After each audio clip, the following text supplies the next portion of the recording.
Bonjour Sarah, je suis très contente de te recevoir aujourd'hui. Pareillement. Donc Sarah qui est naturopathe spécialisée en perte de poids. Tout à fait. Je suis spécialisée en inflammation et perte de poids. Un sujet très intéressant. Donc aujourd'hui on va parler de perte de poids, mais surtout pourquoi malgré une bonne alimentation, on n'arrive pas à perdre du poids. Il y a un blocage qui fait qu'on n'y arrive pas. Donc j'aimerais avoir un peu ton ressenti sur ce sujet. Donc déjà pourquoi beaucoup de femmes n'arrivent pas à perdre de poids malgré une bonne alimentation, une bonne hygiène de vie. Alors, c'est le motif principal des consultantes que j'ai régulièrement en consultation. De nos jours, de par notre mode de vie moderne, de par l'alimentation ultra transformée, on se rend compte que les maladies modernes explosent. On va assister à des troubles digestifs, des perturbations hormonales, un stress chronique avec un cortisol qui est souvent beaucoup trop élevé, une inflammation chronique silencieuse qui va s'installer progressivement et qui en fait va dérégler tout l'organisme. Et il faut savoir que tout ça, mis bout à bout, c'est aujourd'hui les causes principales de blocage dans la perte de poids. Donc j'ai beaucoup de femmes qui viennent me consulter en me disant « je ne comprends pas, je mange sainement, je fais du sport ». Mais rien ne se passe, ma perte de poids est complètement bloquée et je stagne complètement. Et en fait, quand on réalise un bilan de vitalité en naturopathie, c'est-à-dire qu'on va poser plein de questions, aussi bien sur la santé que sur l'environnement social, l'environnement familial, on va se rendre compte que y a plein de petits dérèglements qui en fait, mis bout à bout, engendrent une inflammation chronique du corps. Et le problème, c'est que quand le corps est en état inflammatoire, il est en mode survie. Et quand il est en mode survie, il va plus déstocker, ça va ralentir le métabolisme et donc le corps va stocker et la perte de poids est ainsi bloquée. À partir de quand le corps décide de stocker et de ne plus brûler, du coup? En fait, dès que le corps va détecter en fait un stress chronique, il va se sentir un petit peu menacé, fatigué, en état inflammatoire. Je te prends une métaphore très simple, c'est comme si en fait tu prenais ta voiture et que tu n'avais plus d'essence. À partir du moment où tu n'as plus de carburant, la voiture ne va pas avancer. Et pour ton corps, c'est exactement la même chose. Dès qu'il va percevoir un danger, c'est là qu'il va se mettre en mode stockage, en mode survie, et donc il va arrêter de brûler des calories. Qu'est-ce que l'inflammation? Est-ce que tu peux nous l'expliquer, mais simplement? Alors, l'inflammation, c'est en fait un processus naturel du corps, un processus de réparation. Par exemple, quand tu vas te couper, ça va engendrer une éraflure, des rougeurs, etc. Ça fait partie du process de réparation. On en a besoin. Là où c'est compliqué, c'est quand l'inflammation devient chronique, qu'elle devient persistante. C'est comme si tu avais une alarme qui était allumée en continu dans ton corps, en fait. Et c'est quand elle devient chronique que ça va dérégler tout ton organisme. Peut-on être inflammé, mais sans maladie, sans symptômes, sans qu'on le sache, en vrai? Évidemment, en fait, tu peux être en état inflammatoire sans avoir une maladie précise ou un diagnostic de maladie qui a été posé. C'est justement là tout le problème aujourd'hui, puisque en fait, ça peut être des petits signaux qui, mis bout à bout, vont permettre de conclure à un état inflammatoire global de ton corps. Mais quels sont les signes les plus fréquents chez la femme? Alors, chez la femme, ça se traduit beaucoup par un ventre constamment gonflé, donc des troubles digestifs, une dysbiose intestinale, un leaky gut, une perméabilité intestinale, des troubles hormonaux, avec souvent un SPM très important, des cycles irréguliers, des maladies type, des pathologies inflammatoires type endométriose, adénomiose, SOPK. Ça peut être également de la fatigue chronique, un stress trop important, des insomnies. Enfin, ça se traduit vraiment par beaucoup de choses qui peuvent être différentes. Mais une fois qu'on additionne tout ça, ça nous permet de comprendre que c'est là que le corps est en état inflammatoire. Alors là, c'est une question assez importante, mais quelles sont, on va dire, les erreurs les plus courantes chez les femmes qui pensent bien manger? La première, je pense que c'est la qualité de l'alimentation. C'est-à-dire que il faut pas se tourner, l'erreur la plus fréquente, c'est de se tourner vers des produits qui sont light, allégés en sucre et qui à l'inverse vont être plutôt riches en gras, des produits ultra transformés, des snacks qu'on va voir apparaître comme healthy, mais en réalité en fait qui vont induire un pic de glycémie qui est tellement important que ça déstabilise la glycémie et sur du long terme ça fait prendre du poids.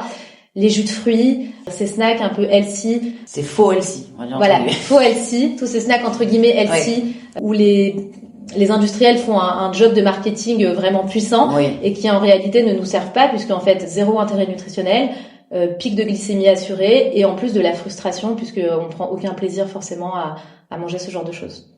Il vaut mieux, alors même si ça prend plus de temps, je pense, se préparer des plats maison, essayer de vraiment cuisiner au maximum. Exactement. Je pense que la priorité, c'est de manger le plus brut possible, le plus naturel possible, avec une cuisson douce pour préserver les nutriments un maximum. L'erreur que je constate aussi souvent chez les femmes, c'est qu'elles n'ont pas une alimentation riche en oméga 3. Les oméga 3, c'est des acides gras qui sont essentiels, qu'on va retrouver dans les petits poissons gras comme les sardines, maquereaux, harengs, etc. et qu'il faut impérativement consommer au moins 2 à 3 fois par semaine.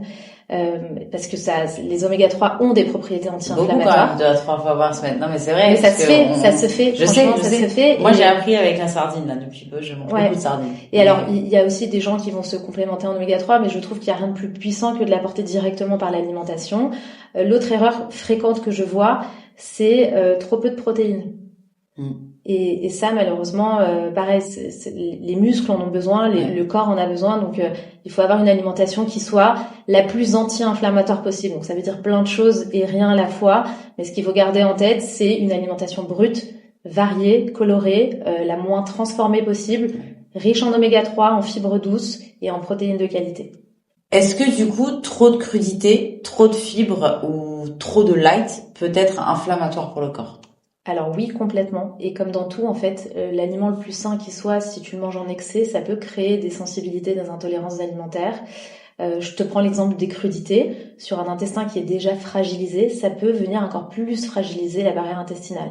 Et dans ce cas, pour quand même bénéficier des vitamines et minéraux de ces aliments-là, ce que je vais recommander en consultation, pour des personnes qui ont un intestin très fragile et des problèmes de digestion, je vais leur recommander plutôt de boire des jus de légumes à l'extracteur, à faible rotation pour préserver les nutriments, et du coup ils vont pouvoir bénéficier des vitamines et minéraux de ces aliments-là sans avoir la partie irritante des fibres. Et pourquoi manger trop peu du coup peut aussi bloquer la perte de poids? En fait, c'est très simple, si tu manges trop peu, ton corps va l'interpréter comme une pénurie. Donc en fait, au lieu de venir déstocker, il va se mettre en mode, encore une fois, survie et en mode stockage. À l'inverse, et c'est vrai que c'est une erreur qui est très fréquente, c'est que quand on veut perdre du poids, moi aussi, on est toutes passées par là et on l'a toutes essayé, cette manière de s'affamer et de se dire, en fait, je réduis drastiquement mes calories pour pouvoir perdre du poids. En réalité, c'est pas du tout la bonne solution puisque tu crées de la frustration et que tu épuises son corps et qu'il va stocker. À l'inverse, il faut aussi garder en tête qu'il faut trouver un juste milieu. C'est-à-dire qu'il faut aussi laisser son système digestif au repos, éviter les grignotages. Et ce que je recommande souvent, c'est de laisser minimum 4 heures entre chaque repas. Donc si par exemple, on peut éviter la collation, tu vois, si elle n'est pas indispensable, je recommande souvent de le faire. Le fait de laisser ton système digestif au repos, ça permet aussi d'améliorer ta digestion, de renforcer ta barrière intestinale. Et quand tu renforces ta barrière intestinale, tu relances la perte de poids. Donc voilà, je recommande vraiment de garder minimum 4 heures entre chaque repas, idéalement entre 12 heures et 14 heures, entre le dîner de la veille et le petit déjeuner du lendemain matin si la personne mange le matin. Quel est le lien du coup entre stress chronique, cortisol et stockage? En fait, si tu veux, c'est un cercle vicieux parce que le stress chronique va augmenter le cortisol et le cortisol va bloquer un cortisol trop élevé, va bloquer la perte de poids, va favoriser le stockage, surtout au niveau de la graisse abdominale. Mais il faut un peu remettre aussi les choses en place sur le cortisol. Il faut savoir quelque chose, c'est que le cortisol, on en a besoin. C'est-à-dire que sans cortisol, on ne peut pas vivre. Bien sûr. On en a vraiment besoin. Là où c'est problématique, c'est quand le cortisol est trop élevé. Et c'est quand ce cortisol est trop élevé que ça va venir dérégler certaines fonctions de l'organisme et que ça peut favoriser la prise de poids. Du coup, le manque de sommeil, est-ce qu'il peut également favoriser tout ça? Oui, le sommeil peut être à l'origine d'un blocage dans la perte de poids.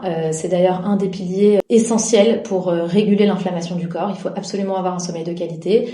Le sommeil, s'il n'est pas de qualité, peut avoir comme conséquence de dérégler les hormones de la faim, de la satiété, comme la leptine, la ghrelin, peut dérégler le cortisol et engendrer également une inflammation chronique et donc un blocage dans la perte de poids. J'ai une vraie question pour toi. C'est quoi la vraie priorité avant de chercher à perdre du poids? Alors, la vraie priorité, c'est d'abord vraiment de réparer. Et ça a été mon cas. C'est-à-dire que quand ton corps est en état inflammatoire chronique, donc ça a été mon cas quand on m'a diagnostiqué de l'endométriose, de l'adénomiose, mon poids ne bougeait pas. J'avais beau faire tous les efforts du monde, ça ne bougeait pas. Et quand j'ai compris ce lien entre inflammation et blocage dans la perte de poids, que j'ai commencé à changer mon mode de vie, mon alimentation, t'as des piliers fondamentaux comme l'alimentation, la gestion du stress, un sommeil récupérateur, une activité physique douce. Quand tu mets tout ça en place de manière progressive, ton inflammation diminue. quand ton inflammation diminue, quand ta flore intestinale se régénère et que tu recommences à absorber correctement les nutriments, ton corps comprend qu'il n'a plus besoin d'être en mode survie et c'est là qu'il va déstocker. Donc avant de commencer des compléments alimentaires, des programmes farfelus, une grève de la faim, il faut d'abord réparer ton corps, comprendre ce qui ne fonctionne pas correctement, lui redonner sa capacité d'auto-guérison et à ce moment-là, ton corps va recommencer à perdre du poids naturellement. Et si je peux ajouter, surtout laisser du temps. Oui, tout à fait. Voilà. Quel premier geste simple qu'on peut appliquer pour calmer l'inflammation? Alors, bon, je l'ai déjà un petit peu dit, mais pour moi, le premier pilier, c'est l'alimentation. Ouais. Donc, on oublie tout ce qui est ultra transformé, on oublie les graisses saturées, pas d'excès d'alcool, voilà, rien en excès, tout en équilibre, la fameuse règle du 80%, 20% qu'on entend partout mais qui fonctionne très bien et qui est nécessaire. Deuxième chose, réduire les perturbateurs endocriniens qui sont un petit peu partout et qui en fait vont imiter nos hormones et dérégler le fonctionnement de notre organisme, donc aussi bien dans la cuisine que dans les cosmétiques, etc. Avoir un sommeil de qualité, apprendre des techniques de respiration, de méditation, de gestion du stress, parce qu'en fait on le sous-estime un petit peu, mais ce stress à force est vraiment néfaste pour le corps et entretient vraiment l'inflammation. Et pratiquer une activité physique douce. C'est-à-dire que un juste milieu, c'est une personne qui a un cortisol trop élevé, qu'elle fasse pas de cardio à outrance, qu'elle privilégie plutôt une activité, un mouvement doux, voilà, pour éviter absolument la sédentarité qui est aussi un facteur inflammatoire.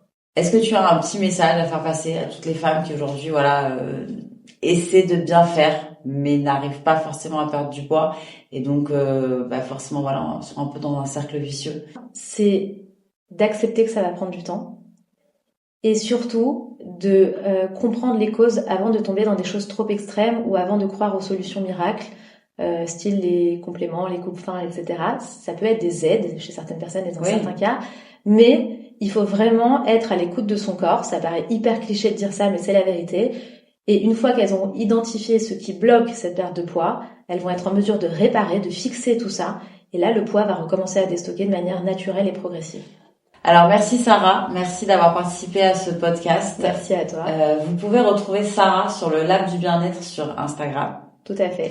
Donc Sarah propose beaucoup de formations, c'est ça, je me trompe pas? Des formations en ligne axées sur tous les métiers du bien-être et des masterclass en entreprise. Pareil, axé sur le domaine du bien-être avec de la naturopathie, de la sophrologie, éventuellement des cours de sport avec toi, de la méditation et tout ce qui permet un mieux-être au quotidien. Écoute, je te remercie et je te dis à très vite. À très vite.